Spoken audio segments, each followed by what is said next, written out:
Ladies and gentlemen, welcome to another episode of the real Stevecast. And we are actually recording this on August 28th. And everybody, what is August 28th, 2022?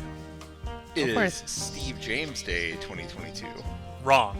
It's Steve fucking James Day 2022. Oh. Yes. Hang Yes. on, let me update the reminder in my phone. You do that, sir.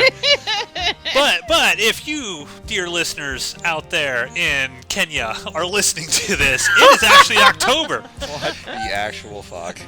That's what the YouTube analytics say, Steve. We get the most listeners from Nairobi, Kenya. I'm just shout out to all of our listeners out there in Nairobi, Kenya. But it's actually October if you're listening to this, because I decided on a whim that I was going to upload one different Stevecast a week in October as part of Outpost Unknown's big sort of horror spectacular that's going on in the month of October. So check back on the site for all sorts of different stuff that's going to be popping up. But you will be getting a new Stevecast every single week here in October, and it's going to have something to do with horror. We're going to get away from like Alien, Battlefield Earth, and generic ninja movies, and we're going to sort of throw it out there to have some horror stuff going on. So look forward to that. So you want to not get views, is what you're telling me. Correct. Yes. But are there any... we talked about trying to find the perfect unicorn horror ninja film. Were we unable to discover one? I thought we tracked some down. Or am I spoiling the final week's surprise? I mean, we've here? already watched the final week's surprise. No, we've already watched the scariest ninja film. It is Ninja Vengeance. What? I don't remember watching that at all. Someday that's coming out of the Disney vault. Maybe. When we're all ready to retire. That might be that might be Song of the South sort of thing. Like that ain't never coming out of the vault. Rachel. I mean, there's definitely there's a Venn diagram. There is. But I don't think it was any worse than half the other shit we've said over the course of the real Stevecast, because we've kept it real. I do a lot of editing. I do a lot of cutting on these things. So yeah, I mean it's a full-time job working the Stevecast, making sure the stuff's out there. But, ladies and gentlemen, I don't want to pass by the glory of Steve fucking James Day, so please, if you want to know why we love Steve James so much and why August 28th is Steve James Day, go check out our American Ninja 2 and American Ninja 3 Stevecast. You'll learn all about the glory of Steve James, and maybe, just maybe, we will have American Ninja 1 coming out here in the future to complete the triumvirate that contain the greatness of Steve James. So, joining me tonight on the coast with the most is Rachel. Hey, happy Steve James days. What are you drinking, Rachel? So it was my accidental drink that I've discovered I really like, which is mezcal and Coke Zero. Okay. I don't think I've ever had mezcal, honestly. Ooh, I don't know. It's amazing. You would what is probably it? like it as a Scotch drinker. You might like it. It's like a whiskey? It's similar to tequila. It's from the agave plant, but it's smoky. Oh. It's amazing. You've piqued my interest. Okay. Interesting. Mezcal. And here in disgustingly hot and sweaty, oh so sweaty, Nebraska is Steve. What did you get up to this weekend? What are you on? I'm just I'm in a good mood, guys. I'm in a really, really good mood, so just don't worry about it. I feel like you really wanted to watch the particular movie that we're watching tonight. No! And you've unfolded this master plan to get to see these short-haired boobs that you're going to be seeing later on today. No. Honestly, I was hoping that we were going to watch that Evil Speaks movie. That's what I was hoping, because that was an 80s movie, and I was really into that. But I'm like, I'm not going to complain about this. I'm not going to complain about it. So, now, Steve, you hate vampires, right? What are your thoughts going into Embrace of the Vampire? Yeah, which I'm not happy. Like the way that Matt feels about zombies, how they're overdone. There are no new stories that you can tell with zombies. That's how I feel about vampires. Like I don't give a shit. I feel like the last vampire movie that I enjoyed when it was new was probably like John Carpenter's Vampires, which is fucking awesome. Wow. And when did that come out? Like 99? 95, I think. Okay, so it's been even longer. So there has not been a good, interesting vampire movie in the last 27 years. Okay. Okay. I don't know. So you're not into it. Rachel, you like vampires? Are you into vampires? I mean, I'm kind of a vampire agnostic. Like, some of them are good, some of them are bad. And I think that's not really why we're watching this movie. You didn't really say anything with that comment. Some are good, some are bad. There are things that exist. You know, there's several generic things out in the world that I am lukewarm towards. I apparently am not having the kind of weekend that Matthew is, because Oh, I'm having a great weekend, guys. It's only going to get better. So Now, I've never seen this movie, and Yes. I thought to myself, like, I've never really watched many things with Alyssa Milano in it at all. I've never seen this. I never watched Charmed. So I looked at her filmography. I've only ever watched 2 things with her in it. One is Commando, which is obviously her best role. The other is the fucking live-action Double Dragon movie from the mid-90s. ooh. That's it. Those are the not only even 2 like things. Who's the Boss? No. Oh my god, that show turned a generation of girls gay, and you never saw it, huh? I mean, so would it just have made me straighter? Like, what's going on here? Yeah, maybe. I don't know. But I thought maybe that's how it happened for you. Yeah, like you, Steve, I have never really seen it. I mean, I've seen about 30 seconds of this movie, about probably The 100 same times. 30 seconds. About 100 times in over my and life. over and over again. And I gotta say, that 30 seconds is pretty great. At least that's what I remember it being pretty great. But I've never actually seen this movie. And when I was going through, I scoured Tubi. Now, a few Stevecasts back, we got a little... we're like, Steve, you know, you're picking these asylum movies, you're picking these bloodless doll movies, and we're like, hey, let's get something a little R-rated, a little risque, some blood, some nudity. Let's make sure it's hard R. And so I was going through the Tubi, I was scouring different things. I was like, hey, and I gave you guys just 6 options. I was like, what do we want to do here? And Jeff, of course, jumped on the Alyssa Milano. He's like, you got to do the Alyssa Milano one. Now, Rachel, you had actually seen this before, correct? So you had initially said no.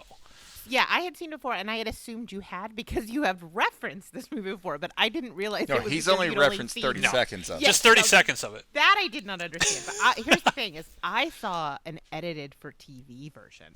Oh. So the 30 seconds you've seen, I have not. Oh, Like, see, the, this is the going to be good. spiciest thing I've seen was the GIF you put in the Discord. Okay. See, now this is going to make this even better. So, okay. So this is good. Now, this movie, I guess, would be pretty infamous, I would say. I remember in the 90s. Now, our young listeners out there in Nairobi, Kenya, you're not going to understand this. But back in the day, we used to have this thing called dial-up internet. It was a modem. And so when you would go to a website and you would try to, like, click on a picture to open, it would take, like, 50 seconds for it to open. And the actual JPEG would just go doot. It would open, like, part of it at a time. And this movie, I looked at when it came out in 1995. So I would have been, like, 14 when this movie came out. And it hit lots of men in the sweet spot. I think right around that time. And I distinctly remember back in that time period getting on an internet website and then, like, clicking on a picture of Alyssa Milano and it just going doot, and waiting for it to open. So that was how I sort of first knew about this movie. But yeah, I've never actually watched the whole thing, and I'm actually genuinely curious as to whether or not this movie is just sort of spank bank material, or if it's actually a good movie that is overshadowed by the fact that Alyssa Milano just got naked in it. I think this is the first movie, I think, that she got sort of naked. And I was looking at these various factoids. Okay, trivia here. There's all kinds of trivia here on IMDb. Okay, so here, according to IMDb, Alyssa Milano's first on-screen nude scene, though she had posed totally nude for the premiere issue of Bikini Magazine in 1993 before making this film in order to, according to her, break away from the sweet young girl role she kept getting offered. Of course, she's on Who's the Boss. She said the nude appearance taught her to begin requiring a nudity clause in her contracts, given her full control over all nude scenes. In a 1995 interview, she explained her motivation for some explicit scenes in Embrace of the Vampire. Quote, "I'm not going to say that I was manipulated into doing things that I didn't want to do. I did it because it was a woman director and I felt protected. And I learned a lot as far as knowing where the camera is and what coverage they need so that it's not all explicit." So we might be seeing a little explicit explicit spiciness in this film tonight. So I have a whole bunch of factoids as we go through this. I'll be very happy to throw out there. I can't wait. Rachel, how excited are you to watch Embrace of the Vampire? Oh, I'm excited. I'm titillated. I'm full of anticipation. And also, I immediately Googled these Bikini Magazine pictures, and she's wearing a full Native American headdress. So, Ooh. That's a bummer. Okay, oh my God. All right, Steve, you hate vampires. What do you expect that this movie is going to be about? Vampires embracing. In what way? God damn it. I just got so much mezcal up my nose. That was funnier than anything that I was going to say, so I'm just going to roll with that. Okay. Now, Rachel, how do you feel about this? What do you feel like we're going to see tonight? Sorry. It really burns. Okay. We're going to see her boobs. We're going to see a lot of, like, vampire seduction. We're going to... I don't know. There's going to be a lot of metaphors about her burgeoning sexuality, I'm sure. Snort some more mezcal, Rachel. Snort some more. Okay, well, guys, I think it's time that we just dive into this. Can we not just talk for like 20 more minutes? No, we're diving into the Embrace of the Vampire. Now, Steve, leave an open mind. You might become like a full believer in vampire movies after watching this. We just don't know. Yes, let it hold you. Okay, we're going to start Embrace the Vampire. Oh, wait. Before I go, I will say that this is directed by an individual named Anne Gorsad. I'm not exactly sure how to pronounce her last name. I'll say Gorsad, Gorso. I don't know if she's French. But this is her first feature-length film. And she previously was the editor on Francis Ford Coppola's Dracula movie. She also edited The Outsiders as well back in 1983. So she's a fairly prolific editor. She had only directed one thing before this. This was her feature film debut. The thing she did before this was an episode of Red Shoe Diaries with David Duchovny. And Charlotte Lewis, who also is in this movie, was in her episode of Red Shoe Diaries. So, connections. We got 2 female writers on this. There's also a guy writer attached to it. We have a female director. Rachel, that's got to excite you, right? Yeah, feminism. I'm expecting a lot of feminism. All right, well, here we go. We're going to start this in 5, 4, 3, 2. Let's get sexy.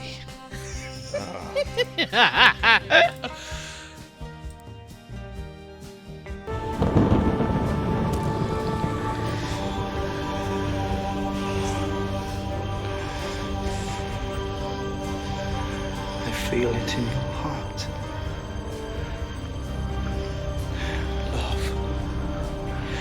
That so-called gift to mankind.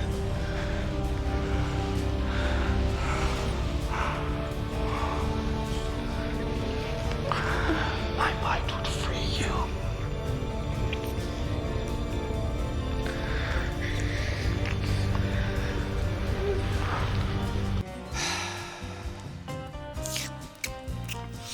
No, I hate it. No. Oh, I'm gonna take my headphones off. I can't. No. In 3 days. You will desire me. I can't. I want to die. Steve, okay, well, first, Rachel, the eroticism level. I'm going to ask you this after every segment. Okay. Now, you've seen the first segment here. On a scale of 1 to 10, what is the eroticism level for you? Well, I know it's like almost a cliche now that I say every movie feels like a porno. But this one totally feels like a parody of like porn for ladies. Like it's very sensual and romantic, and I was like pretty and sexy. mouth noisy. And then Pretty Nick Cage showed up with the juiciest mouth in all of cinematic history. This man is overhydrated. I don't know. No. No. Jesus Christ. So on a scale of 1 to 10, Rachel, where are you at in terms of hotness? I mean, it was pretty spicy, and then now we're back down to exactly. So yeah, we got. Well, I'll turn it over to Steve, who's taking Oh, copious notes on the story here. Steve, we got a lot of narration.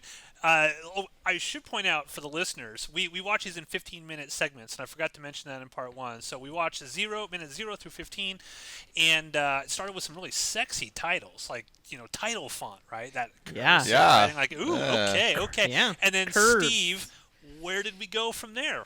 Well, first of all, the movie is not Embrace of the Vampire. It's the Nosferatu Diaries Embrace of the Vampire, which I didn't know noticed about. that. It starts with some loser riding a horse through the forest. Wow. She Wow, she comes okay. up to pretty Nick Cage, I guess is what we're calling him. I know you're not talking about his precious virgin and elixir that way. The disrespect. I am definitely talking about this loser on a horse as if you were a loser on a horse. Hold on, Steve. Before you dive into it, I just want to point out that this loser is played by Martin Kemp, right? So he was actually in Waxwork 2, which is an awesome movie. I recommend everyone go check that out. But I want to read you a piece of trivia that might make you feel bad, Steve. I was calling the girl on the horse the loser. Yeah. Oh, okay. So during filming, a crew member commented to Martin Kemp what a great job the makeup department had done on the prosthetics that made it look like the veins in his forehead were bulging out. And I noticed this when he's getting all mouth No. with Alyssa Milano. He's got giant veins that are just popping out. Did you guys notice that? No, but now I feel like I'm not going to be able to unsee it Yeah. when we go through the rest of the movie. Well, according to IMDb, Kemp was confused as he was not wearing any prosthetic makeup. The bulging veins were actually the result of an undiagnosed brain tumor that he had to have cut out after the movie was over. What? Yes. This reminds me of a story my little brother and I went to see. I think it's Daybreakers years ago, like the vampire movie where basically the entire world is run by vampires. That was a And- good one. No. Yeah, No, they figure no. out who's in that? Is it Ethan Hawke? I don't know. The main guy in it, he finds out that if you get exposed to sunlight as a vampire, it can turn you back to a human. And so that happens. He gets exposed to sunlight. He becomes a human, and he meets Willem Dafoe. And Willem Dafoe has also gone through this process. So I went and saw it with my little brother, and we get out of the theater, and my brother's looking really confused. And we're chatting about the movie, and he's like, I don't get it. Like, why wasn't the main character's face all burnt up like Willem Dafoe's was after no. Willem Dafoe Oh, had been no. exposed to sunlight? I'm like, Oh no. that- Oh no. Willem Dafoe just looks no. like that. Willem Dafoe's always looked like that. That's the thing. But I love Willem Dafoe. Hey, did you guys ever hear the band Spandau Ballet? Yeah, of course. Yeah, Martin Kemp is their bass player. What? Yes! I'm just hitting you guys with amazing facts tonight. Anyway, I Steve, was just saying, like, anything to not talk about this movie I was on board with, but you tied it back in. Anyway, Woman on a Horse is going through the forest on to find pretty Nick Cage, who picks her up and carries her to like a bed of rose petals, and then does nothing. There's maybe a little bit of over the clothes action because she is like his perfect virgin or something, and then she just leaves, and he's so we watched 15 minutes of this. 14 minutes of it is him narrating, and so he's like, I didn't know that was the last time that I was going to see her, so he just like lays down. I like when you use that voice. Do it some more. Yeah. No. It's like, I wanna if I hear had if only known that this was the last time I would see her. Oh, you really He just lays down and goes to sleep in the forest, and these three naked women just go and start rubbing on him. They're vampires. They bite him. He turns. And so then it cuts to like centuries later, and apparently Wait, pause. You know what that scene reminded me of? It reminded me of Francis Ford Coppola's Dracula, when Dracula's three brides go up to Keanu Reeves and they come out of the bed. That's kind of that's like the clearance rack version of this. Yeah. So clearance rack Nick Cage is clearance racking off of another movie. I don't think that he looks anything like Nick Cage. I also thought he looked like Nick Cage. I was Thank glad that someone else you! said it. Thank no you. way, that's disrespectful. 100% looks like Nick Cage. No. Yes. Yes. So he Kenya gets, just was like, we're done with these people. yes. He gets turned Unsubscribe. into a vampire, and it cuts to like centuries later. It's present day, or at least present for the mid '90s. And he says that he's going into the eternal sleep. I don't know what the hell the eternal sleep is, but the only way that he can fix it is to find the reincarnation of his lover, who he only got to like first base with, and that is Alyssa Milano. A lover. Okay, Matt, I'll trust you on this. So he's a vampire. He's gonna die or go to sleep forever in 3 days, unless he can do something with Alyssa Milano. But he's very clear that like he can't just take her. He has she to must wait. consent. Yes, she yes. must See, consent. feminism. Feminism. That was not feminism in the beginning of the movie. He's gonna try to manipulate that was her, though. non-consensual vampire action. That's the female gaze, baby. You can't handle it. I feel like he's gonna try to manipulate her somehow. Yeah, definitely. You know, but yeah, I mean so.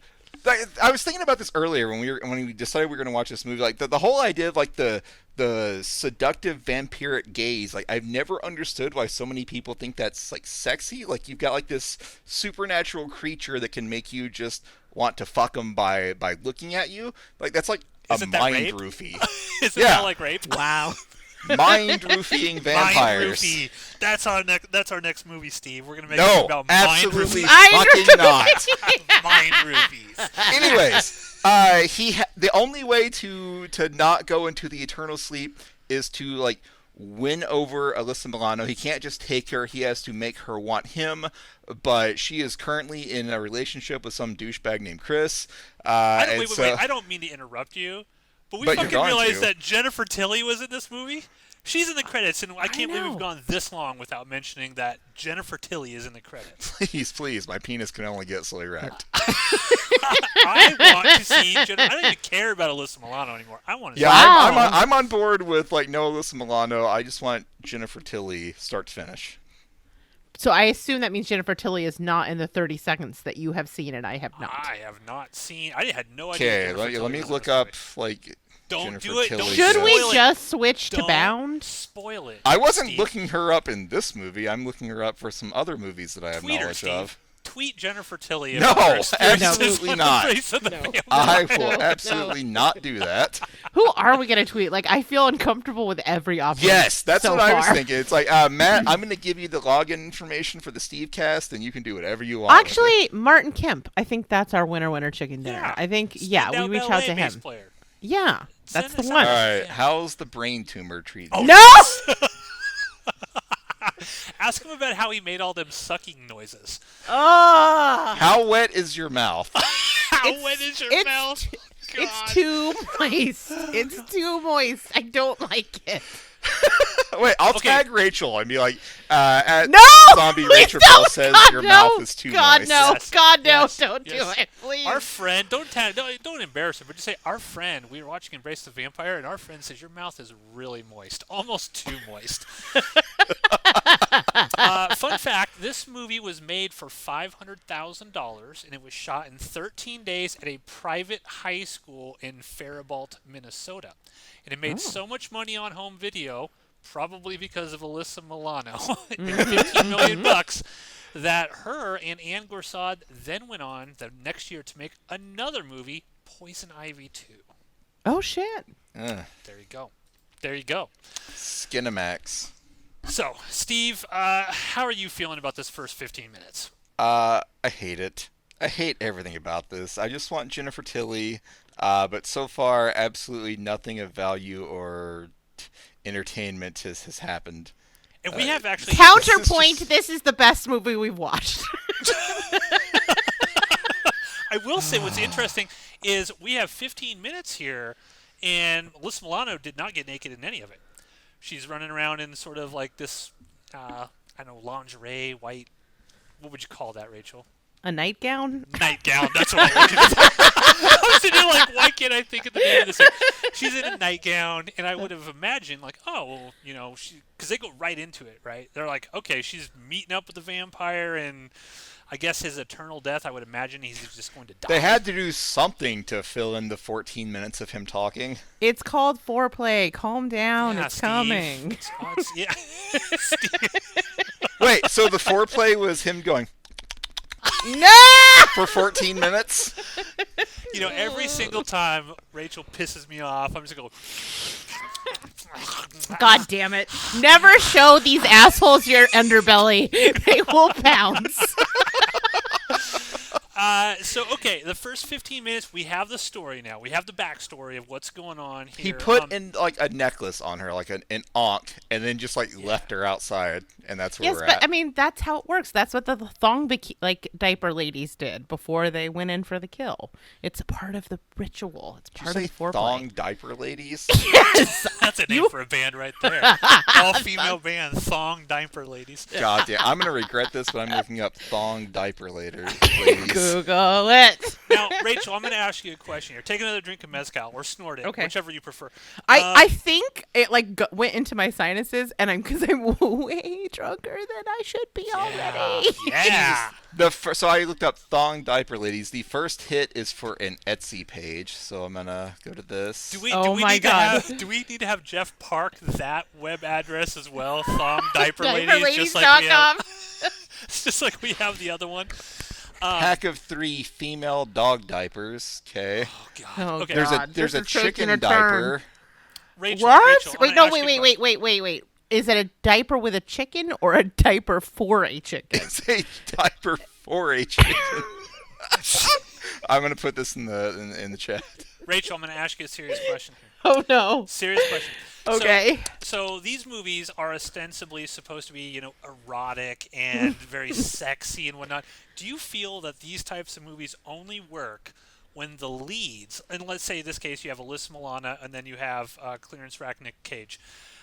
Does clearance rack Nick Cage have to be at a certain attractiveness level for something like this to work? Like you couldn't just have, I don't know, Billy Bob Thornton playing this role or something like that. I mean, it depends, right? Because, traditionally good looking is not always attractive.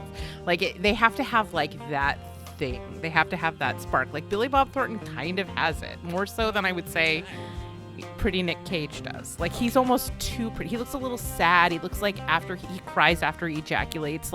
It's not working. As per Rachel's fantasy. Does he make those noises when he does it, though? That's if they don't cry after sex, are you even having sex?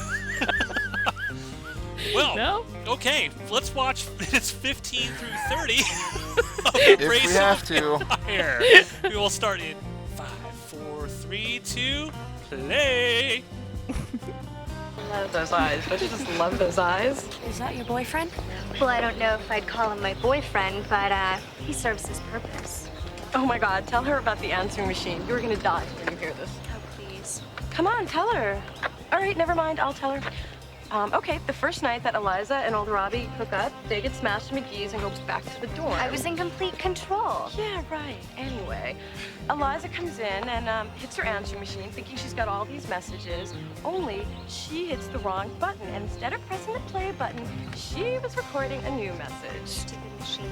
Yeah, well, anyway, maybe Eliza hit the wrong button, but Rob is hitting all the right ones, and Eliza is a real screamer. So Eliza's going, oh yeah, do me, fuck me, stud, fuck me harder, and the whole thing is being recorded on the machine. So the next day, anybody who called got that sex tape played back as a greeting. My mother said she nearly had a heart attack. I mean, she's so melodramatic. It's not like she doesn't know I have sex or anything. She buys me the pills, for Christ's sake. Well, this got uncomfortable real quick. Did it? Yeah, I think so. A little bit. Nah. Now, Rachel, before on the last segment, I asked you on a scale of 1 to 10 how erotic it was, and I don't think you gave me a number. So on that first 15 minutes, how erotic on a scale? So it was probably at a 7, and then it ended on a 2. But I feel like with this section, we're back in 6 territory. Okay, so was you're on the a roller 2 coaster. Because of? God damn it! You wait. I'm gonna find something on you. I learned things about Matt in the last 15 minutes, and I will learn them about you. Yeah. Okay. So, Steve. Steve, take us away. This movie just got real fucking uncomfortable. Yeah. So it's fucking hell. I don't even know what to talk about. It turns out Alyssa Milano is a virgin. She's been dating her boyfriend Chris for a year and 2 months. and they haven't had sex, even though he really, really wants really, to. really wants to. And then Alyssa Milano also has a bunch of friends that are He just constantly... wants to look at her, and she won't even let him look at her. Yeah, he has to turn around when she's changing clothes.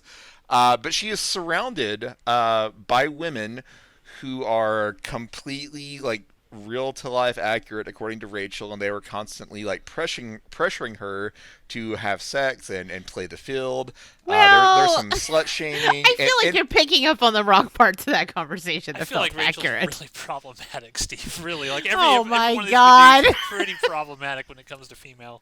No, characters. you asked me if we like. I thought you were asking if girls talk about sex in this way, and yes, of course they do. Of course they do. We get together and we say wild as fuck shit. Speaking of young, That's Alyssa weird. Milano is supposed to be 17 in this movie. Yes. All right, prudes. Yeah. Okay. So this is an interesting conversation here because for the longest time, like, oh, okay, yeah, this is sort of erotic, sexy. Is it still like clearly her boyfriend, right? Is he's over 18 because they make a point to be like, hey, you're going to be 18 in 3 days. So depending on the state, depending on whatever, you could argue that there might be some statutory issues going on here. Does it make you feel weird at all? Wait, hang on. What? They've been dating for a year and 2 months, so they started dating when she was 16. Yeah. But maybe he was 17. You don't know.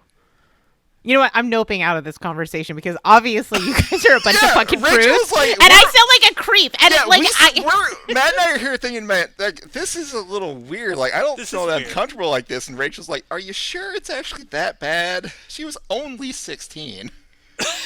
I mean, It's okay. So I mean, it also doesn't help Rachel that the boyfriend to me comes across as a little overbearing and creepy.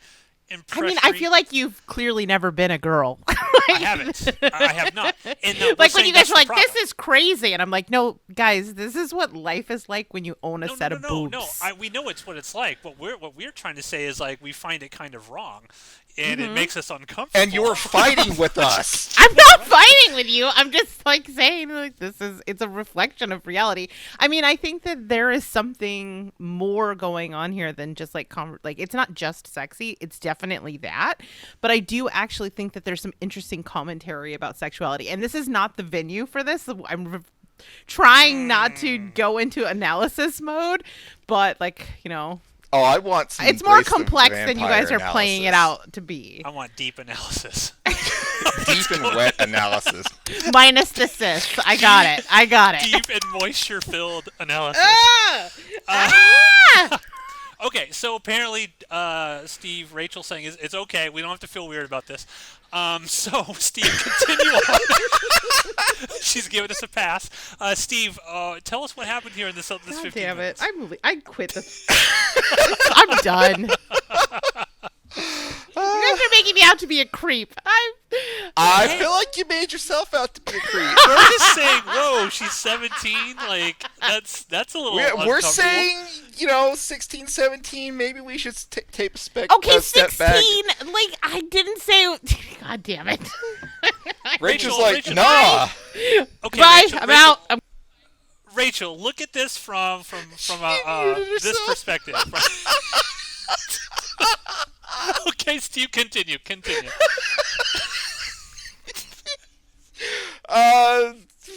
What vampire guy wants to bang her and just goes into her room and begins molesting her. She's kind of not into it, then she is, then she isn't again. But then the fucking clock tower that apparently exists here starts chiming, and so he has to leave. So he's down a day. So now he only has 2 days left to seduce Alyssa Milano and get her to love him. So his whole thing that night, right, was he was like ripping open her nightgown to get her to want him, so that Yes. he could not get the death. And So that's he that's kinda- the best way to go about Yes. it, right? Just show Yes, up that at part her- is problematic. Okay, I'm leaving okay. again. He Thank you, opened Rachel. her shirt and then tried to get her to consent. Like you do. Like, we feel like this is problematic all the way around, Steve. I feel like I'm on a Yeah, good... like you and I are on the same page. We're on Rachel's like, yeah, it's not I that hate bad. you both personally, on a personal level. I hate you both. I mean, we said, hey, she's only 17, let's back up, and Rachel's like, no. You prudes! Jesus Christ. Okay. So continue, Steve. Nothing happened this 15 minutes. Like, vampire's problematic. Everyone is, like, simultaneously calling Alyssa Milano a prude. That's it. Like, Nothing happened in this 15 minutes. I don't know what you want from me. Okay, guys. So that was really deep conversation for a Stevecast. Deep and wet. I just am gonna say no. Veins. Please. This is non-consensual slurpy noises. I'm just gonna say you're very problematic. I have said no repeatedly, and you are still doing it. Also, talking about sex is not innately problematic. It's okay. So with that, ladies and gentlemen, we're gonna keep watching in 5 minutes 30 through 45. In 5, 4, 3, 2. Oh, fucking hell. Play. Boobs. And we'll look for your cross later. My cross. Do we really have to go? Yes. Remember what I was saying? Fun. It's gonna do you some good. Come on, for me, please. I want to get there before all the cute guys are taken. Okay, let's go. Come on. Wait, do I look okay? Yeah, you look amazing. Come on. So anyway, guys, minutes 30 through 45 of Embrace of the Vampire. Here we are. We're back. Steve, what happened in this 15 minutes? Everyone in this movie is a piece of shit. Well, yeah. So, I'm trying to remember what actually happened here. Like, they go to a party, and this guy named Milo is trying way too hard to hit on Alyssa Milano. He eventually catches the attention of, like, is it Alyssa? I don't know, like, the blonde girl who is simultaneously telling people to go get laid and then slut-shaming them. She basically, like, pulled Milo away because she was losing out on the male attention that she really likes. At this point, Alyssa Milano is wearing an ankh, and it starts glowing, and that gets the juices flowing, and so she leaves the party. Did you like that one? See, I don't have a problem with the mouth sounds. That's not a thing. I did get some candy, so you can have authentic mouth noises.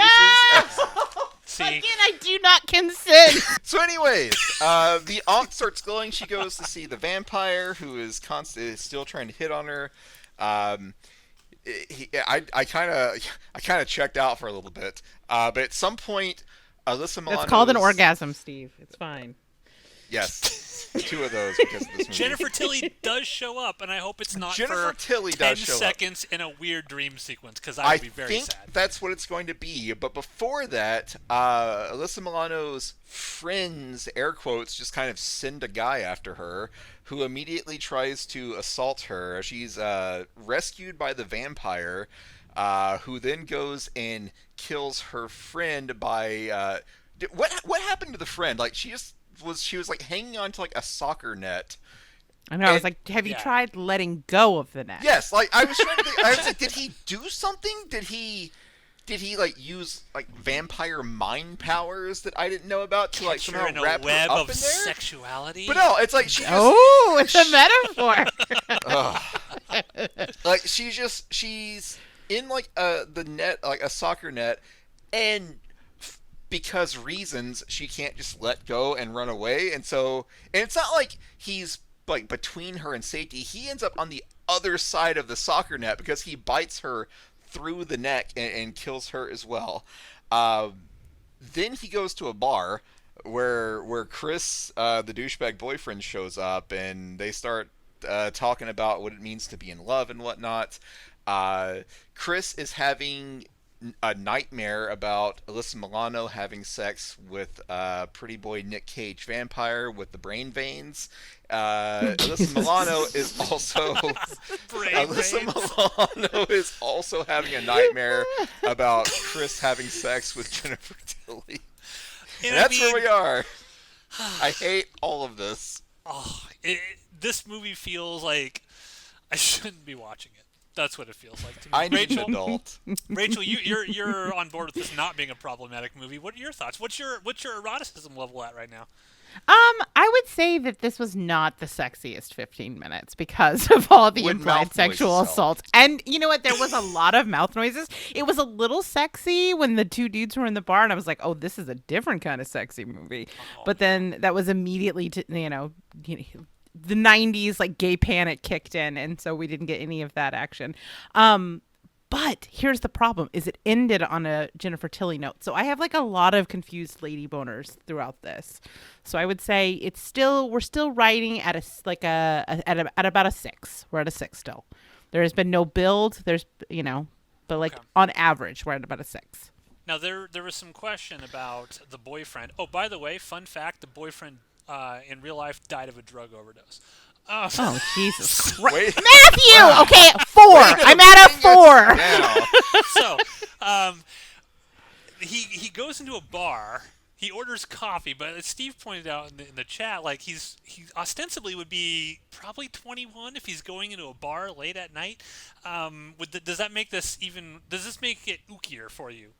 Assuming that he's 21, or he's supposed to be 21 in this movie, Rachel, and then we've established Alyssa Milano's 17. So they would have been like 16 and 20 when they started dating. Yeah. So I would say that's creepy, but he did just order a coffee. So I feel like that means it's fine. Okay. Because, like, he didn't go and buy a drink. Rachel is, like, holding out hope that this guy, like, just turned 18, like, last week. Well, I mean, listen, are dudes creepy sometimes? Yes, they are. I mean, I don't know what you want me to say. Like, yes, if he's 20, and it's creepy. If he's 21, it's creepy. Say, yeah, it's okay for you guys to feel a little ooked out by this. That's all we want. I mean, you can feel however you want to feel. I'm not the feelings police. Feels but, like you are. Rachel, I need you to validate me. You're validated. Thank Stamp you. Fuck approved. this guy. Fuck this movie. Yeah. Fuck everyone in this. This is like, did we see any sexy times in this? Like, in who this is supposed to be turned on by this? Like, this is supposed to be, Good like, question. erotic. So, gosh, this is a good question because I think a lot of these movies, getting serious here for a minute. Oh, God. Oh, God. I feel like a lot of these movies, the target audience is sort of that, Skinamax, 12 to 15-year-old boy demographic. Because, I mean, are there actual adults who would watch something like this and be like, this is really erotic. This really turns me on. Or there would be, but this is just like a bad example of what this is. Yes, Alyssa Milano is hella sexy, and that is definitely meant for, like, adolescent boners. But the movie, the way it's written, the way the characters are written, the way that these sex scenes are, like, this slow build, like, like, yes, no. They actually feels like this is an erotic movie for women. Okay. I think they're making a sexy and, like, sexual empowered film for women. So the mouth noises are for you, then? Yeah. They're not for me. I can assure you, they are not for me. So we have another half of this movie to go, Rachel. What would you need to see in this movie, since you feel like this movie is sort of targeted towards females? What would you need to see in this movie to really bring it over the top? Be like, okay, this works. What the director and the writers are going for on this really, really works. I think she needs to, like, and so far she has actually had a lot of agency around her sexuality. I think if we're going to see her, like, close, it's going to have to be a situation where she feels really empowered in that situation. But I do think that there's some degree of, like obviously consent is the sexiest thing ever. Like, I'll just put that out there. But, like, when there's so much, like, complicated stuff around being able to really embrace your sexuality or embrace the vampire, if we're talking in metaphor, like, there is some degree of, like, loss of control that creates a permission structure for sexiness that can, in fictional settings, be really fucking sexy. So, like, that's, like, you asked at the beginning, I've sobered up a little bit, about whether or not, like, what the deal is with why vampires are sexy. And it's about that permission structure to just give the fuck in when there's so much societal pressure to not do that. Mind roofie.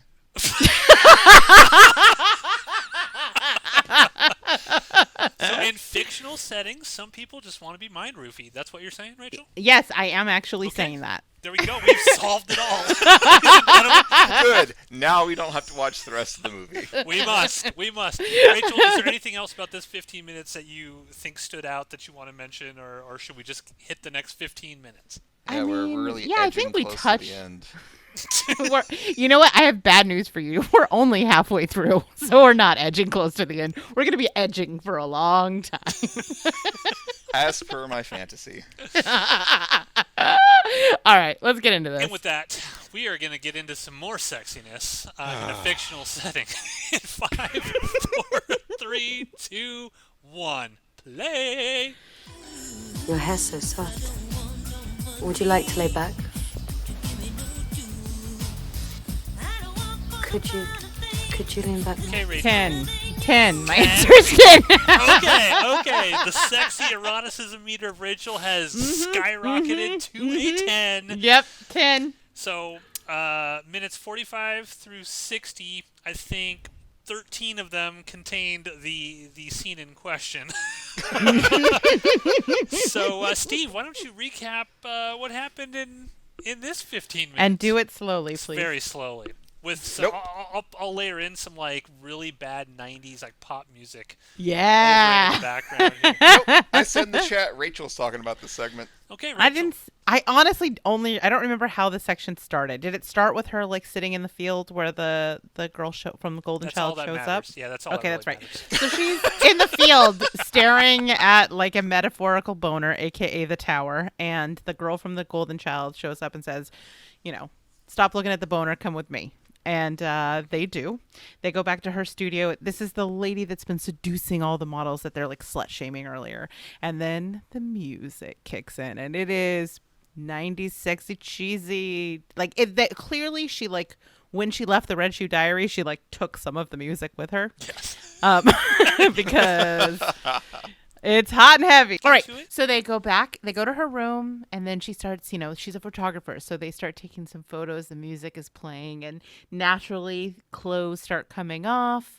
Things start getting really erotic. They start kissing, and things are very sexy. And then all of a sudden, Alyssa Milano freaks out and shuts it down. And everyone goes, no. And then she runs out. Guys are terrible. Chris is very sad because he's definitely not going to get like that 18-year-old. Yeah, time. he's like planning on like either cleaning up his room and inviting her over, or going over to her place and like the night before her 18th birthday and just like waiting for the clock to count down. At no point has she said, "When I turn 18, I will sleep with you." He's just like, "This is happening." This is why I think this is sexy for women. Because the dudes are awful in this, because the next scene we have, she's in art history class, and like the bevested freaking vampire will not leave her alone, and he's like, I will have you, I will, and she's like, no thank you, no sir, that's enough of that, no, and he like just gets more and more emo about it, and it just plays into my idea that this is like very much not for dudes. I don't know. One scene is. Well, I mean, that's kind of like that scene was for that's everybody. for everyone. That's for everybody. Yeah. So I mean, I think this is sort of like the big scene in this movie, and I think what's most known for, and what I think is interesting about this is, I actually, from the filmmaking perspective, think it was done really, really well. When she first walks into, now I'm going to go a little film school on you here. When they first walk into that room, it's almost like a subjective camera. Like, you don't really know. It's kind of like a point of view. For anyone who doesn't realize, like the first opening scene of John Carpenter's Halloween, right? It's all subjective cameras from the perspective of Michael Myers as he wanders around and stuff like that. That's what I mean by subjective camera. And they do that in this, so you sort of see it from Alyssa Milano's eyes, but then it sort of pulls back to sort of show them both, and you realize, wait, it goes from subjective to a non-subjective camera.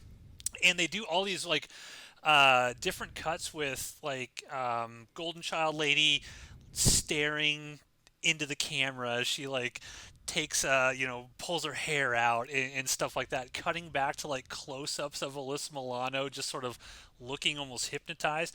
Now, is Golden Child lady a vampire too, or is she just hey, She's just good at what she does. Okay, she's just Yeah. good at what she does. Yeah.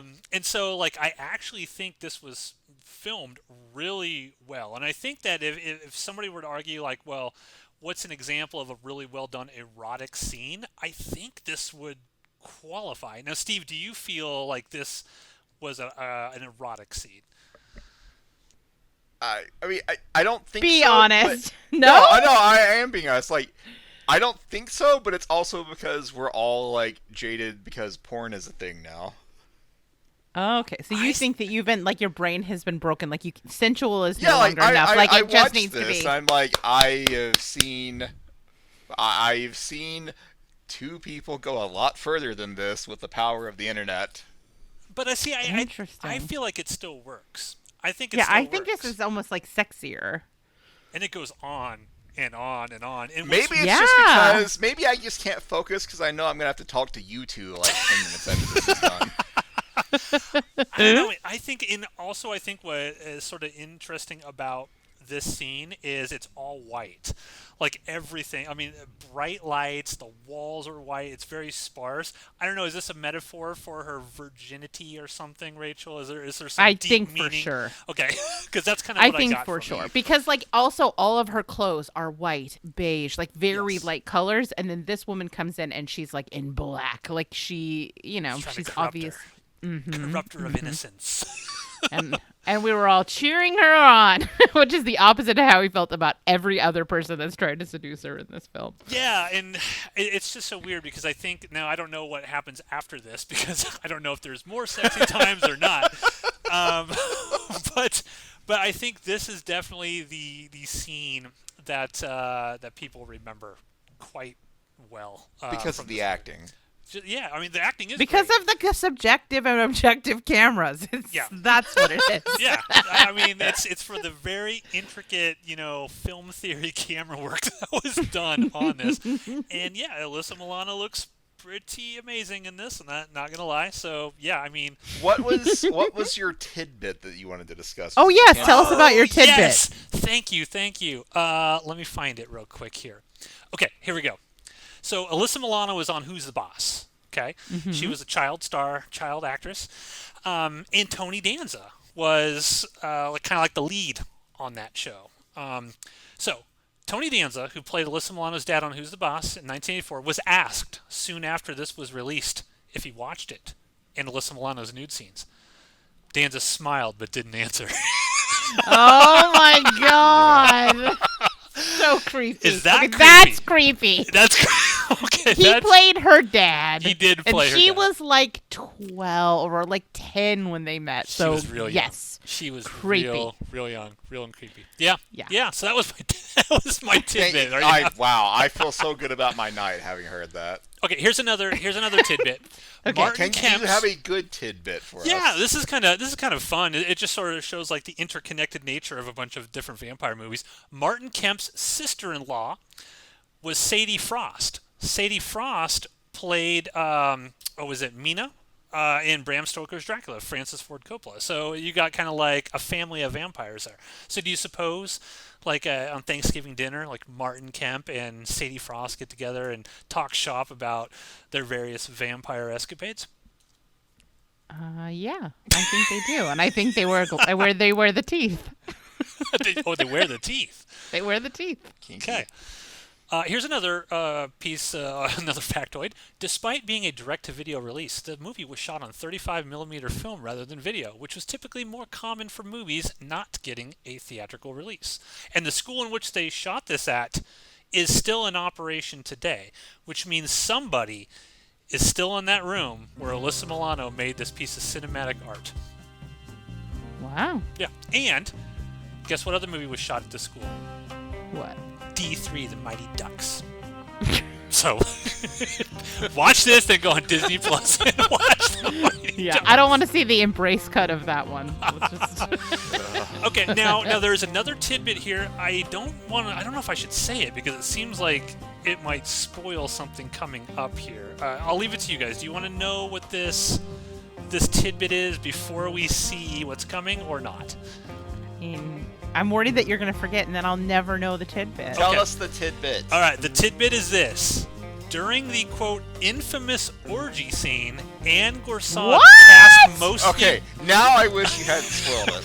Anne Gorsad cast mostly real-life couples who were the college students at this school so they'd feel more comfortable on set with each other. So, I don't know. I know nothing about an infamous orgy scene. So, we'll see. Excellent. I thought we had peaked. Maybe not. Maybe not.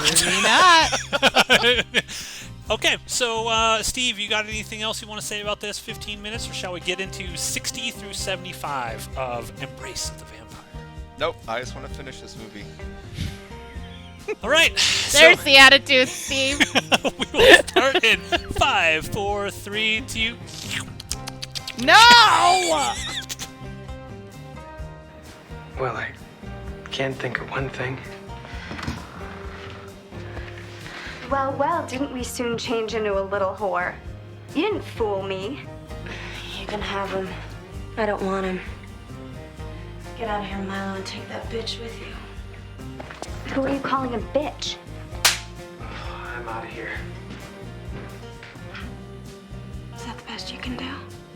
I haven't even started. You're nothing but a prissy little bitch. No! No! No! No! You okay? No! This is like, this movie is everything I don't like. Except for one fucking scene. Except for one scene. God, I'm Oh, so Matthew. sad right now. Okay, Steve, you were watching Ms. Tilly intently. Explain what happened in this sequence here. So the sequence opens with Alyssa Milano having a dream where she is having, a foursome with Chris and Golden Child Girl and the vampire. She wakes up and Chris has just let himself into her room. She's very upset by this. There's a whole lot of not consent to things in this movie. Mind roofies.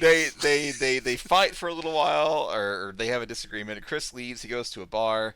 Alyssa Milano, she goes to try to find her friend Nicole. She can't find her. And then, like, something just changes. She's like, well, I'm going to put on a tiny dress and smoke a cigarette and go to a party, where she's immediately roofied by Eliza for reasons. And then she, I guess, hallucinates an orgy where the vampire is there and winds up biting everyone. Meanwhile, Chris is at the bar, and Jennifer Tilly shows up to immediately seduce him, and that's like everything that happened in this movie. In this 15 minutes, there's a whole lot of nothing after the first 30 seconds. Oh, God. I mean, I don't know what to say. Rachel, you got anything for this segment? I definitely feel like we're building towards some sort of climax. I don't know Edging towards it. how satisfying it's going to ultimately be. Where's your sexy meter now on this 15 minutes? So it was a real roller coaster, because it was like, it started off very low with stupid Chris, and then it got very high with Golden Child returning, and then very low again when pretty Nick Cage showed back up and with his yellow vampire teeth. Then there was like a date rape drug dropped. Yeah, they're playing games with my lady boner, and I don't appreciate it. Yeah. So I would say I'm at like a 2 now. Yeah, so we went into, Golden Child Girl and Alyssa Milano, and then immediately at the beginning of this segment, it was just, I guess it's it was not a consensual, like, I guess, foursome? Chris starts sucking on Alyssa Milano's boob, and then Golden Child Girl starts licking her armpit. And then, okay, this orgy. I was built up by this IMDb thing, this infamous orgy, right? I don't think there was a single nude body in this entire orgy. Like, she's wandering around, and it's just people, like, I guess, groping themselves. It looks like people at the club on a Saturday night. Yeah, there was no nudity in the orgy. I have no idea why this would be considered infamous. This is nothing. Yeah. This is nothing. This is bad. This is bad 15 minutes.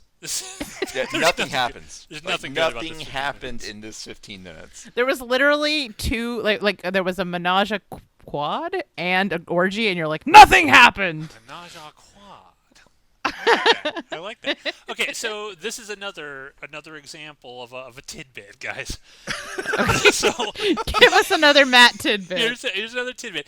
This was allegedly voted the Alyssa Milano in Embrace of the Vampire, the sex scene being the second best sex scene in horror film history. Okay. Really? Wait. And there's like I guess that's some sort of list. And I'm looking at the list here. Is like the top 21. This is ranked number 20 or number 2. And the quote here Really? says, in 2016, Alyssa Milano having lesbian sex may not seem that exciting, but in 1995 it made our summer. So what was number 1? If this was Yeah, ranked what was number 2? 1? Number 1 is Matilda May in Life Force. Okay, 100%. Number 3. That scene holds up. Number 3, you might like this, Steve, is Kari Wurr in Hellraiser Deader. What? trying I've to seen that. I remember don't the remember a sex Kari scene in Wurr that. sex scene. Don't- I remember the train where there's like a lot of finger blasting going Number on. 4, yeah, this list Okay, is already hang whack, on, as I Jeff gotta would say. Google. This list is whack. Number 4, Danielle Harris in Halloween. Number 5, Kelly Monaco in Idle Hands. 6, Linnea Quigley in Silent Night, Deadly Night. 7, Okay. Stacey Alden in Nightmare on Elm Street 3. 8, Jill Schoelen in The Stepfather. 9, Erica Durance in House of the Dead. 10, Emily Booth in Cradle of Fear. What is Cradle of Fear? I've never even heard of that. You guys heard of that? No. Nope. No. See, I'm looking at this is Okay. a trash list. They don't even have like Barbara Crampton on here. All right, guys. Well, so Rachel, how is this gonna wrap up? We got 15 minutes left. How's it all end? I kind of feel like she's not gonna bang anybody.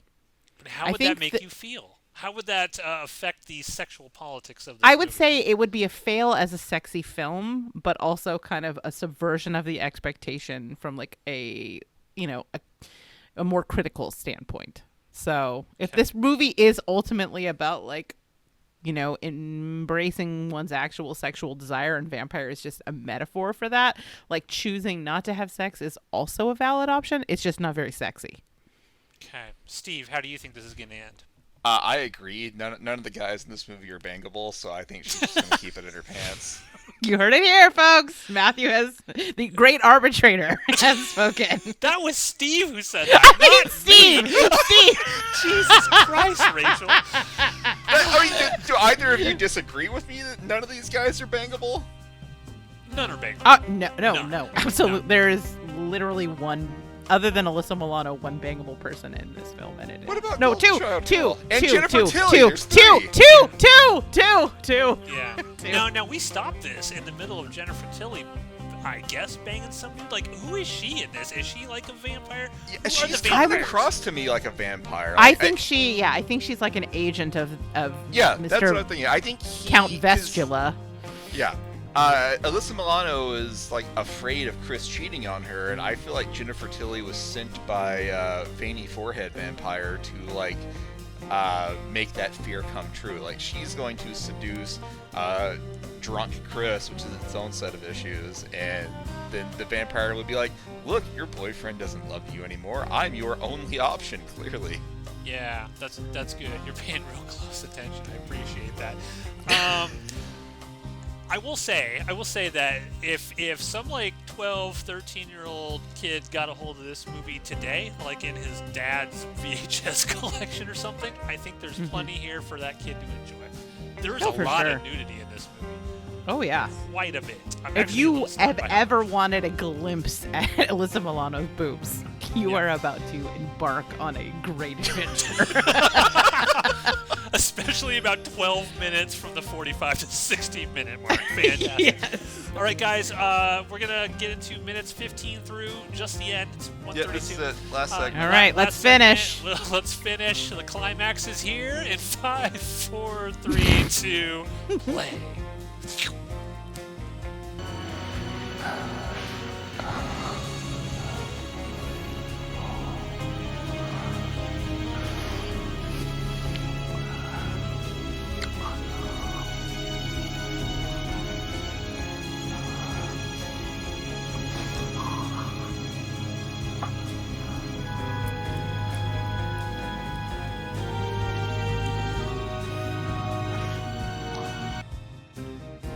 right.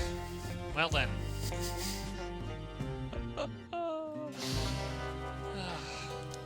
Yep.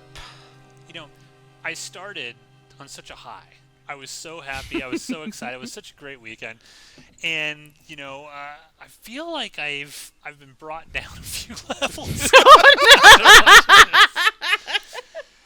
So, Steve, what happened? How this all wrap up? Well, first, before we get to that, I need to ask, like, what actually triggered this change in her attitude to where she was, like, super reserved and prudish to, like, wanting to fuck everything in sight? Did the vampire do something to her? Did she I want think to? 'Cause it she was didn't like- fuck anybody. She kind I of think maybe she always wanted to. You know what I mean? And then she finally just like She just kind of gave in? Or- Yeah, she just kind of like gave in and like embraced that part of herself. Okay, alright, well, fine. That was stupid. But she I mean, presumably. she made passes at several people and who all turned her down, and like a switch from the rest of the movie. So what happens? Jennifer Tilly may or may not actually be the vampire. Either way, she's trying to seduce Chris. Chris says no, and runs off to find Alyssa Milano. Alyssa Milano goes back to her dorm. The Golden Child girl comes over. Her name is Charlotte Lewis. We keep calling her the Golden Child girl. Charlotte Lewis.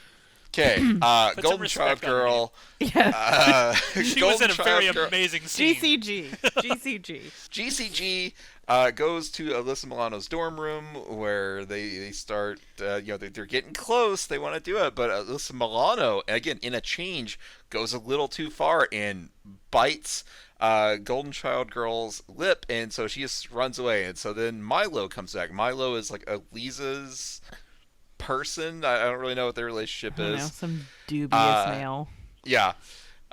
Milo shows up and is like, hey, I know you got roofied. I just wanted to come and check and see how you're doing. And Alyssa Milano makes a pass at him, but then Eliza shows up and Alyssa Milano like puts her in her place and just goes to her room. The vampire shows up and smashes Eliza's like head into the door repeatedly, and then in a very complex metaphor, the vampire begins licking, and he comes away and his face is kind of glossy, glistening a little bit. That's a long licking of the door. It goes on and on and on, just licking and like the All right. The tongue sounds. Ooh. I mean, the sound design is on point in this movie, I must say. No, incorrect. So anyways, Alyssa Milano, I guess, is just like, I'm gonna go fuck me a vampire, and so she goes to as you do. She goes to the clock tower where the vampire is, and I don't know. She's unconscious, and he's like, all right, you're mine now. He goes to bite her, which I guess will seal the deal. But every time he goes in for a bite, she calls out Chris. And Chris has showed up to this point, and the vampire, no shit, shoots him with force lightning, which knocks Chris out. So he tries to bite her several times. Every time she just says Chris, and he eventually is just like, I can't win. I guess I'll fuck off. And he just leaves. She goes over to Chris. He wakes up, and she's like, hey, it's my birthday. I'm 18 now. And then we cut away to the vampire. He falls down, he flips some pages in a book, and then he just kind of dies, and the movie ends. Yeah. What the fuck? Yeah, there were probably it's not even probably. I guarantee there were actual people who were seriously counting down the days until Alyssa Milano turns 18, and then someone made a fucking movie about that, where that is the plot. Yeah. Mm-hmm. A bunch of women. Yeah. That's true. All right, Rachel, your thoughts on Embrace of the Vampire? I mean, like, Was I didn't this like how it better or ended. worse than the edited for TV version that you've seen? Good question. I mean, both. I don't know. Like, I think worse because the good things about this are the sex scenes. Because ultimately, I don't know that it really lands like what it's trying to say. It does, like, in that she chooses her partner and she finally presumably has sex when she chooses to and consents to with the person she wants to, that she goes through all of these people and rejects the people who she didn't want to be with. Like, those are all things that work. I think the problem is that in the 90s-ness of it, like, the movie doesn't quite understand that Chris is a piece of absolute shit as well, and so should also have gotten the rejection. So I don't know, but it was pretty sexy. I think it definitely succeeded on that level. It was hot. I think one scene was. I think everything. I think everything else was kind of like, I don't know. I don't know. There Like were a couple hot scenes. Yeah, I don't know. Like when you're licking armpits and things of that nature. I don't know. Maybe it's just not. And doors. Don't forget about the doors. Yeah, that part was gross. I'm gonna send you this article, Shut Matt. up. It's from The Cut, and the headline is "Hot, Throbbing Veins Are the New Six Pack." Shut your Enjoy. mouth. Oh my Enjoy. God. Is this something that you wrote, Rachel? Don't look at the byline. Now, I will say, guys, that there was a remake of this movie. So in 2013, they remade it. It's called Embrace the Vampire. I'm going to go ahead and just read you the synopsis for this and tell me if this sounds more or less interesting than what we just watched. Sharon Hinnendale stars as Charlotte, a timid and sheltered teen who has just left an all-girls Catholic school for a new life at a co-ed university. But an ancient evil has followed her here, tormenting her with disturbing nightmares and tempting her with forbidden desires. It is a hunger that can only be satiated by sensual pleasures of the flesh and a thirst for blood. It's a battle for her soul, and one she's losing. But Charlotte's a fighter. The chaos and torment threatens to unleash her own inner beast, and anyone even close to her may find themselves embracing their own horrific fate. As written by Anchor Bay Entertainment. So, does that get you a little hotter than this, Rachel, or are you less interested in watching a remake? I mean, Embrace the way that this movie is described by them sounds better than what we actually got. Like, Yeah. that actually sounds pretty sexy. Steve, I think she's picking that for our next film to watch. I mean, if it's on Tubi, you guys told me I can't pick anymore. I don't think Wait, it's on was that not Embrace of the Vampire that you described? That's the remake. Oh, there's a remake. Yeah, did you not listen? I hate. You know No, what? I wasn't Women, listening. They never listen. I wasn't. You're right. I wasn't listening. I wasn't. Factually correct for this Fucking conversation. believable. Dude, it's been 3 hours. You've been talking a lot. Like, give me a break. Yeah. So Rachel, there is a remake. So Okay. you can watch that. Wait, there's a remake? Yeah, I don't think it's on Tubi, unfortunately. I don't think it's on Tubi. There is something called Vampire Ecstasy that Tubi wants me to watch next. Yeah. That wanted to autoplay. Yeah. Oh, hey, strangely enough, guys. So the 4 films that got sort of selected for me, one is obviously Vampire Ecstasy. I have Argento's Dracula, which is a funny movie. I have seen that. But Evils of the Night is one of mine, and that was actually on our list. So I say that we should watch Evils of the Night for the next Stevecast. Okay. And we will see if it's as hot and sexy as Embrace of the Vampire. Any final thoughts? It's got quite a cover. Okay. Any final thoughts from you, Steve? No! I hate you! Stop. Like, seriously, when you do that, the skin on my back feels like it's too small for my body. Oh. Matt, what's your opinion on that? On what? On my Don't worry back about skin. On your back skin? How do you feel about women is it- having really tight I can tell you backs? right now, is it tattooed? Because if it is... It is not. Well, it is okay, not then tattooed. I'm fine with it. I'm absolutely Okay. fine with it. Okay, good. Okay, with that, everybody, thanks for listening to another Real Stevecast. We will be back next week with Evils of the Night. An incredible cover. Like, you're right, Rachel. It is an incredible cover. I can't wait for that to be the thumbnail. And with that, we leave you with watching that 15 minutes of Alyssa Milano and Charlotte Lewis in Embrace the Vampire. The end. 0 out of 10. Millennium outro. Falcon on this? Millennium. Millennium Falcon. That does Look look like at the this Millennium cover. Falcon. Yes. Oh my god, hold on, let me... Zoom and enhance, dude. I think that's the Millennium Falcon. I'm gonna look this up. Oh, I see it. I see exactly what you're saying now. That does look like the Millennium Falcon. Holy Oh, shit. we are in for a good time. Yes, yes. Okay, guys. All right, I'm gonna stop recording. Hold on.